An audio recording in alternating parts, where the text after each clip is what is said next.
Bonjour à tous, nous sommes le 26 septembre 2022. Après un long temps de silence, j'ai décidé de faire une courte vidéo, une relativement courte vidéo, sur un sujet qui a quand même marqué tout le monde. C'est la mort, le décès de la reine Élisabeth II, le 8 septembre cette année.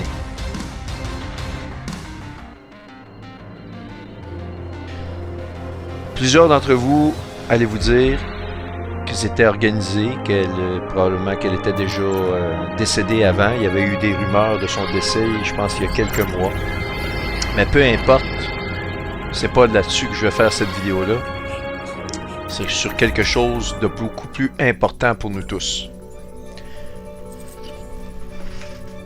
Effectivement, je pense que la majorité, si c'est pas l'ensemble des personnes, ont été marquées par cet événement. Croyants ou non, tous connaissaient la reine Élisabeth II et surtout, en parlant avec beaucoup de personnes de cet événement-là, comme vous l'avez sûrement fait de votre côté, cet événement-là a marqué la plupart d'entre nous d'une façon assez particulière, c'est-à-dire qu'on a ressenti à l'intérieur de nous qu'il s'agissait d'un événement extrêmement marquant pour nous propulser sur les derniers moments avant ce qu'on appelle la fin des temps. Là ici je m'adresse à ceux qui sont des eschatologues, eschatophiles, ceux qui aiment la parole de Dieu. Et je pense que même ceux qui ne sont pas nécessairement croyants dans le sens biblique du terme vont être d'accord pour dire qu'ils ont ressenti comme un changement, quelque chose de majeur, un changement de paradigme sur la planète, de façon géopolitique et des politiques mondiales. Car même si la reine Élisabeth ne semblait pas avoir une certaine influence, pas comme dans le temps de la monarchie des époques anciennes, eh bien, on sait tous que derrière les rideaux, elle avait une énorme influence.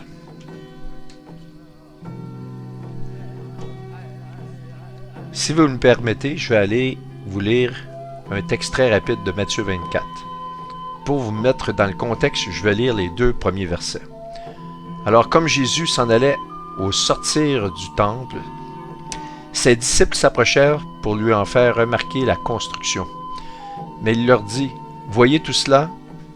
Je vous le dis en vérité, il ne restera pas ici pierre sur pierre qui ne soit renversée. » Jésus ici parlait de son propre corps qui est aux yeux de Dieu. Le corps d'une personne est aux yeux de Dieu le temple, ou un temple, une habitation si vous voulez. Il s'assit sur la montagne des Oliviers et les disciples vinrent en particulier lui faire cette question. « Dis-nous, quand cela arrivera-t-il et quel sera le signe de ton avènement et de la fin du monde? » Alors, Matthieu 24, c'est le Seigneur qui répond à la question de ses disciples, de demander quels sont les signes de la fin du monde. Je ne vais pas tout vous relire Matthieu 24.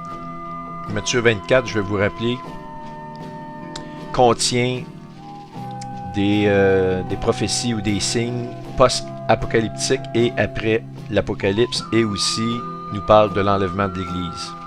C'est un mélange de tous ces éléments-là et de signes qu'on doit regarder, comme vous le savez, des tremblements de terre, et ça on en a en augmentation. Bref, des rumeurs de guerre, des bruits de guerre. Maintenant nous avons dépassé les rumeurs de guerre, les bruits de guerre. Nous sommes réellement rentrés dans la 3e guerre mondiale. Et la Russie est sur le point de faire une annonce majeure dans les prochains jours qui va vraiment vous persuader qu'on est rentré dedans. Et depuis quelques mois, je dirais même depuis le mois de mars environ, j'ai la forte certitude à l'intérieur de mon être qu'Amos 8, que la prophétie d'Amos 8 sur la falsification de la balance, j'ai déjà fait une vidéo là-dessus, va se réaliser.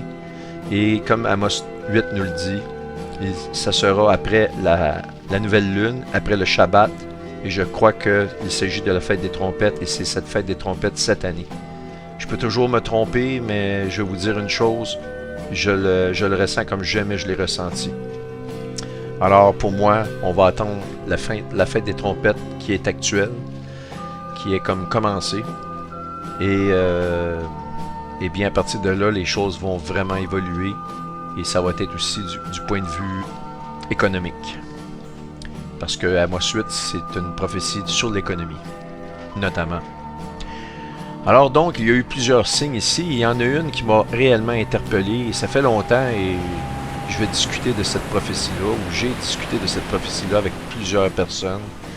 Et je leur demandais, c'est curieux cette prophétie-là. Et je crois que finalement, à la lumière de des événements qui se sont produits, à la lumière du décès de la reine Élisabeth II, eh bien, nous pouvons maintenant mettre un doigt sur la prophétie que le Seigneur nous a donnée. Alors, je vous la lis. Elle va comme suit. Alors, c'est bien important que vous me suiviez dans ce que je vais dire là, de ce que je vais vous lire là.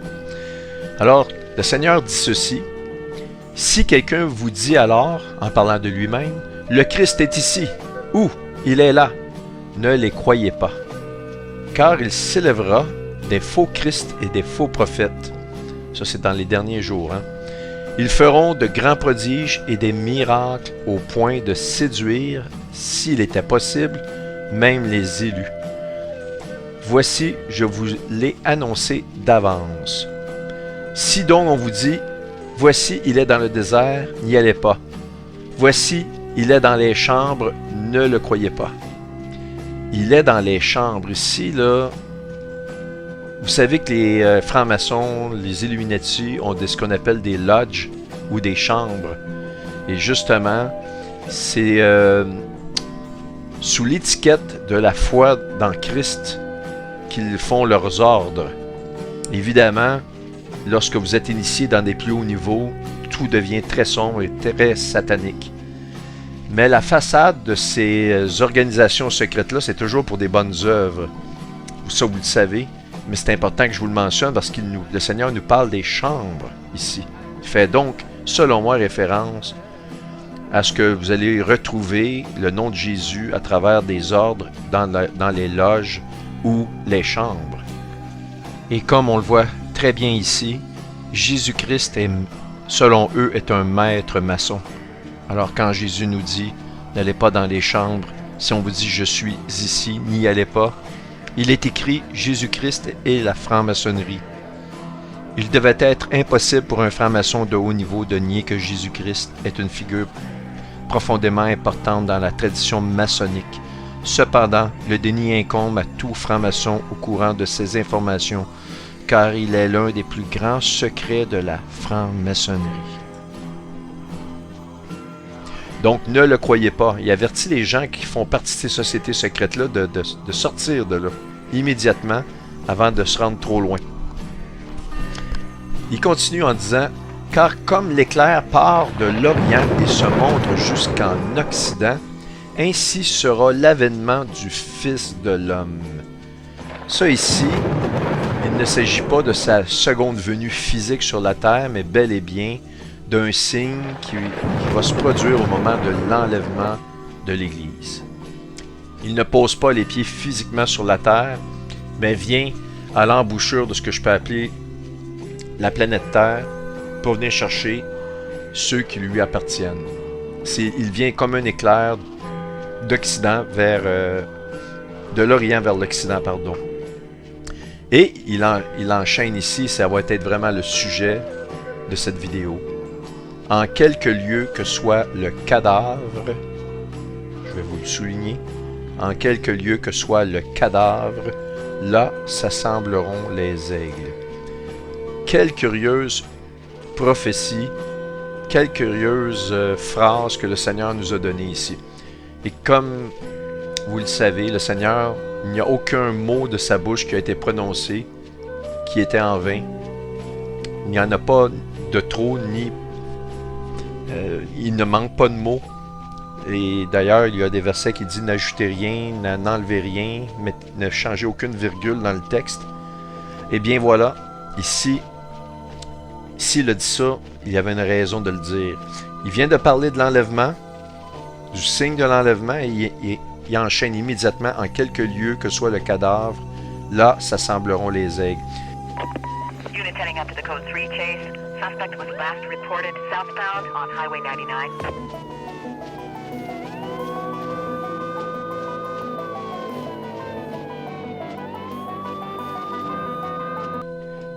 Mais juste avant de débuter, est-ce que je peux me permettre de vous dire que on parle, et j'ai vérifié dans les écrits de la concordance, les écrits d'origine, en quelque lieu que soit le cadavre, c'est vraiment au singulier ici, j'ai vérifié.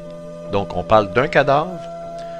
Là, ça sembleront les aigles, et les aigles, c'est vraiment au pluriel. Alors, suivez ce qui suit.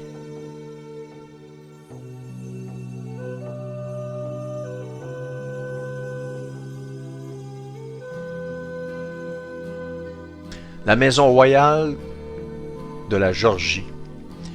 Sa Majesté la Reine Élisabeth se fait faire la présentation et l'honneur de recevoir le grand collier de l'Ordre des Aigles de Géorgie.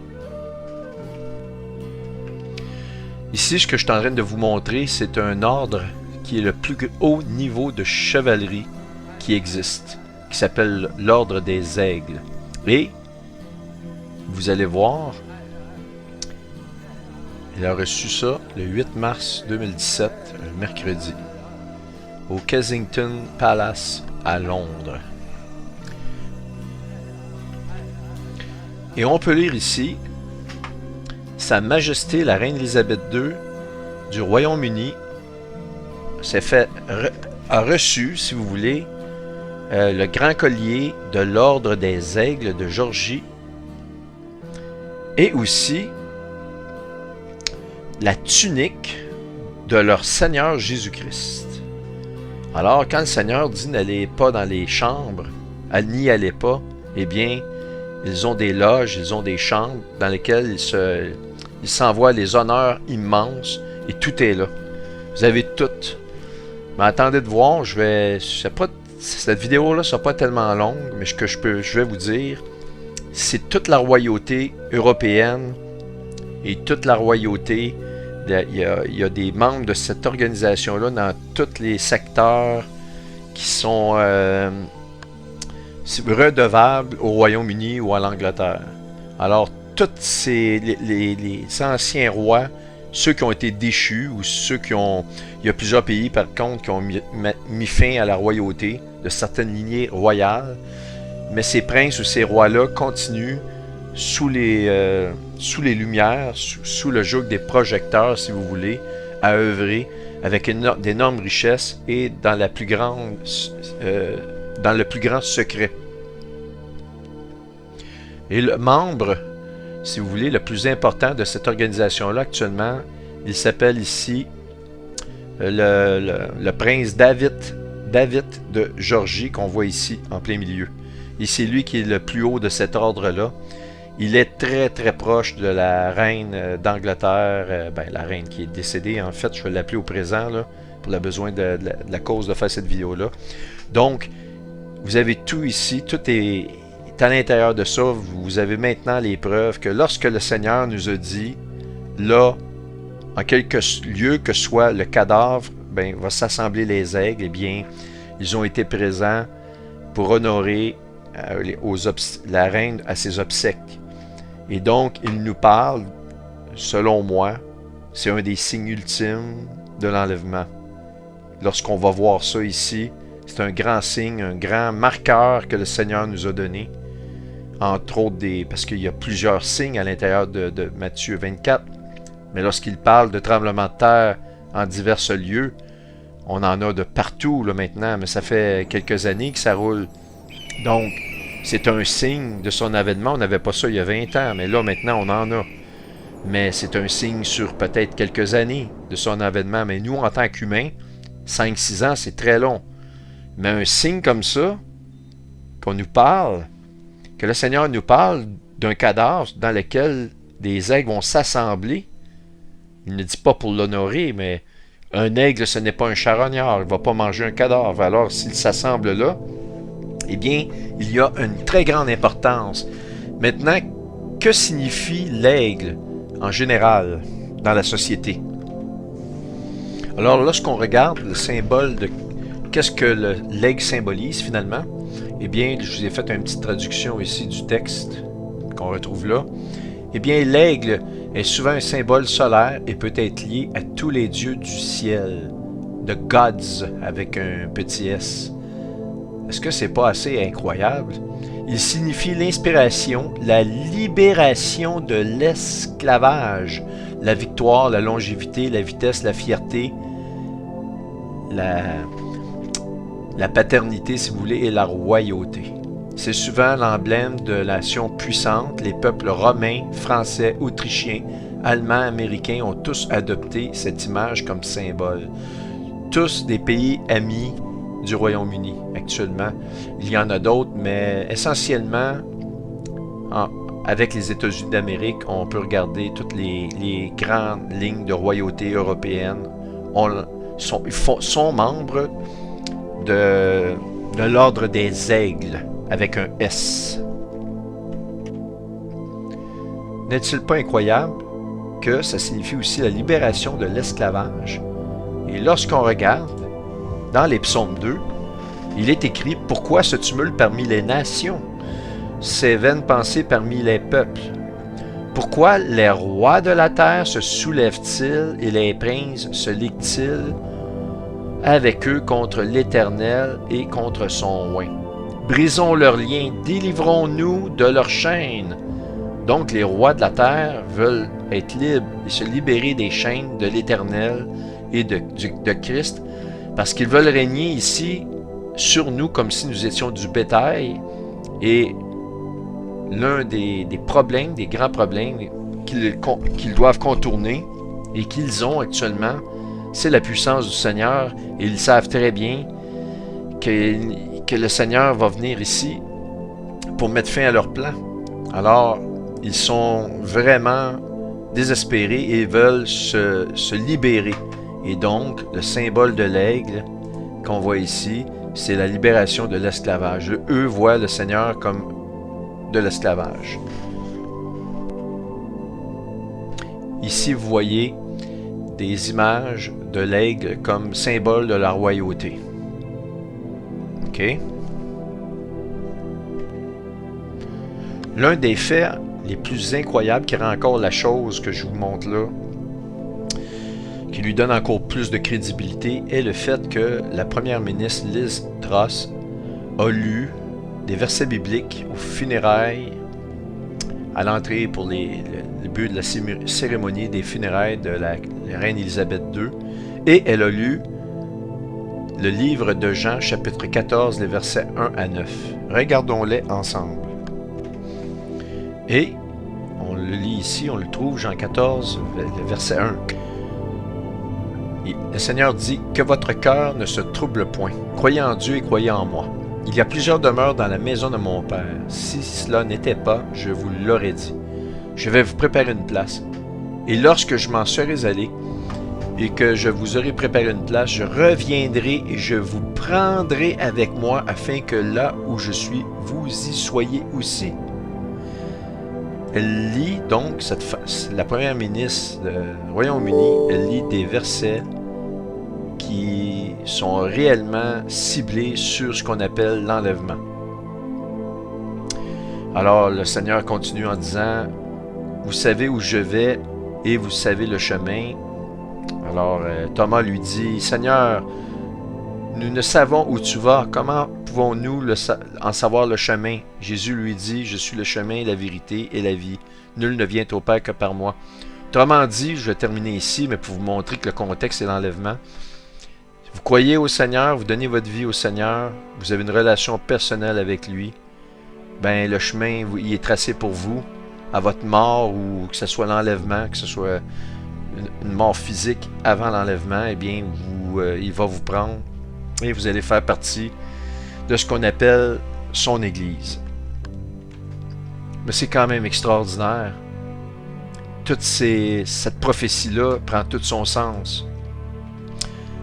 En quelques lieux que soit le cadavre, là, ça semblera les aigles avec un S. Et de voir ici que la fraternité de l'ordre des aigles, Eagles, avec un S, ils insistent, ils sont plusieurs aigles. Et maintenant, je vais vous montrer toutes les royautés. Je vais terminer avec ça. Il y en a plusieurs. Certains, ce sont des royautés européennes déchues, c'est-à-dire qu'elles sont encore là, elles ont encore des titres, mais ne sont plus reconnues. Il y a eu un abolissement de leurs pays respectifs, de leur titre de royauté. Mais il y a quelques pays comme le Royaume-Uni qui a conservé les titres de royauté, mais ils sont tous dans cet ordre des aigles. Et ils ont même écrit une lettre de sympathie spécifique à la reine. Je vous la montre. Je vais commencer avec ça. Je vais vous la montrer immédiatement. Alors la voici. À Sa Majesté la Reine Élisabeth II. Le grand chancelier de la Maison Royale de Georgie, David, que je vous ai nommé, le monsieur qui s'appelle David de Georgie, le prince de Georgie ici, c'est lui qui est le numéro 1 de l'ordre des aigles. Et donc ici, il exprime dans cette lettre-là, que je vais vous mettre le lien d'ailleurs dans la descriptive de vidéo, que vous pourrez la lire vous-même, le profond regret et les profondes sympathies envers la famille d'Angleterre, la famille du Royaume-Uni, de la famille royale de la reine. Et il mentionne plusieurs maisons, plusieurs lignées de royauté ici. Et il mentionne que de la sainte tunique de leur Seigneur Jésus-Christ, donc lorsqu'il dit « Si vous entendez parler de moi dans des salles, dans des loges, dans des chambres, n'y allez pas, ne les croyez pas. » Bien, les gens qui sont associés à ça, eh bien, entendent parler de Jésus-Christ, mais ce n'est pas du tout le Seigneur, c'est complètement à l'inverse. Et des gens qui sont de petits niveaux à l'intérieur de ça, vous rentrez dans une société secrète quand vous êtes dans les petits niveaux. C'est très clair, c'est tout pour des bonnes œuvres. Et quand vous montez dans les derniers niveaux, tout s'assombrit, c'est des poignards, c'est des séances sataniques qu'on vous présente. Alors, c'est ça le but de ça. Et il mentionne ici la plus haute distinction pour une dame, le grand collier de la croix.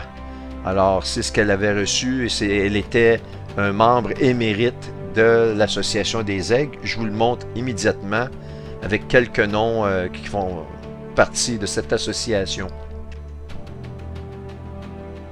L'Ordre des aigles de la Georgie ici. Alors, de l'Ordre des aigles de la Georgie et de la Sainte Tunique du Seigneur Jésus-Christ, etc., etc., ça représente la plus haute distinction en chevalerie qui existe. Alors ici, je vous mets quelques images de liens relatifs qui ont une relation entre l'aigle et la chevalerie. Vous avez juste à rentrer The Eagle and Chevalerie ici, et la chevalerie, vous allez trouver énormément d'informations. Alors on retourne à ce que je suis en train de vous montrer. Donc la reine Élisabeth ici qui reçoit la plus grande honneur du grand collier de l'ordre des aigles de Georgie. Et c'est le prince David qu'on voit ici en plein milieu qui vraiment lui donne cet honneur-là. Et c'est lui qui est même l'auteur de la lettre que je vous ai montrée ici même. Donc de cette lettre-là, c'est lui qui est l'auteur. Alors d'ailleurs, c'est lui le grand chef de la maison de Georgie. David Gradation. Alors je vais vous montrer un peu. Bon, si je vais vous mettre le lien. Je ne vais pas passer à travers toutes les informations. Vous aurez de la lecture. L'histoire de l'ordre, d'où ça vient de temps immémoriaux. Et ici, rapidement, c'était la reine Tamar de Georgie dans ces années-là.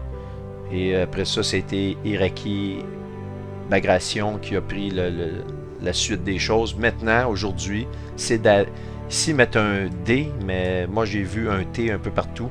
Donc, David Bagration de Mukrani, depuis 2008 à présent, c'est lui qui a introduit la reine avec les plus grands honneurs. On voit ici les grades de l'ordre. Si vous êtes un chevalier, alors la plus grande distinction, c'est le grand collier du chevalier que vous pouvez recevoir. Pardon, ça c'est pour les femmes. Alors, le grand collier, c'est exactement ce que la reine a reçu. Elle avait donc les premières, la plus grande distinction. Et d'ailleurs, Dans les membres notables ici, qui apparaît curieusement en première ligne, eh bien c'est la reine Élisabeth II du Royaume-Uni. Et alors aussi, vous allez avoir une liste de personnes, tous de ligne royale. Alors, de ce qu'on peut voir, n'entre pas là-dedans qui veut. Hein? Et voilà, fait que vous avez plusieurs noms.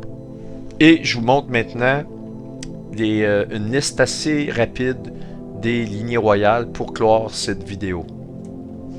Alors ici, vous allez voir de la monarchie, des lignées qui ont été déchues et certaines qui sont encore en poste.